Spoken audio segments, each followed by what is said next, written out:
حضور بے غرض ہیں، امت کے ساتھ رحمت کا تعلق ہے۔ حضور فرماتے ہیں صوموا تصحوا،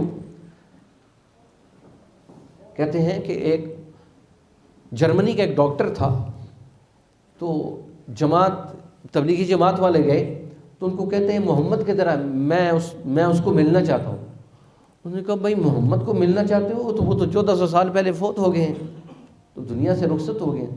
انہوں نے کہا خیر تو ہے؟ انہوں نے کہا میں نے سرچ کی ہے، تحقیق کی ہے کہ انہوں نے یہ جو حکم لگایا نا روزے کا، یہ 15-16 گھنٹے روزے رکھو، تو میں اس پر حیران ہوں۔ ایک آدمی سال کے 12 مہینوں میں ایک مہینہ اگر 15 سے 16 گھنٹے بھوکے رہتا ہے، 12 سے 13 گھنٹے بھوکے رہتا ہے، تو اس کے جسم کے اندر اتنی قوت اور مدافعت پیدا ہو جاتی ہے، کینسر جیسے موذی امراض کی قوت مدافعت جسم میں منتقل ہو جاتی ہے ایک مہینہ بھوکا رہنے سے۔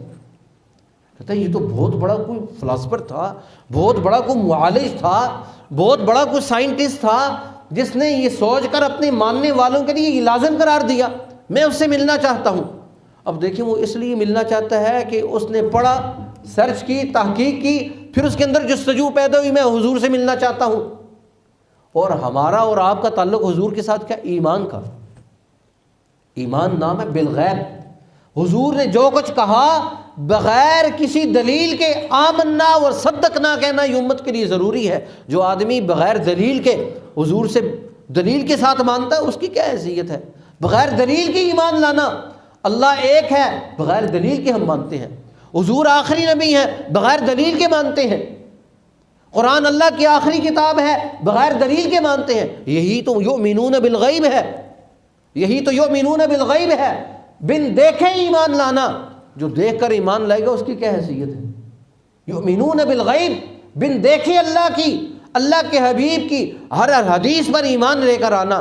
حضور نے فرمایا صدق، حضور نے فرمایا سچ کہا، حضور نے ایسے فرمایا درست فرمایا، یہ ہے ایمان۔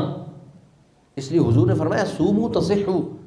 جب انسان، اور ہمارے ہاں معالجین جو یہ کہتے ہیں، حکماء یہ کہتے ہیں جو آدمی 6 گھنٹے کی اپنی بھوک رکھتا ہے، جب بھوک آئے تو اسی پر کھاتا ہے، اس کو کسی قسم کا مرض نہیں ہوتا۔ جو آدمی سارا دن کھاتا رہتا ہے نا، کوئی نہ کوئی چیز کھا لیتا ہے، اس کا معدے کا مریض پکا ہو جاتا ہے۔ جو آدمی بھوک پر کھاتا ہے، پیاس پر پیتا ہے، اور اپنی قوتوں اور طاقتوں کے اظہار پر، اپنی قوتوں اور طاقتوں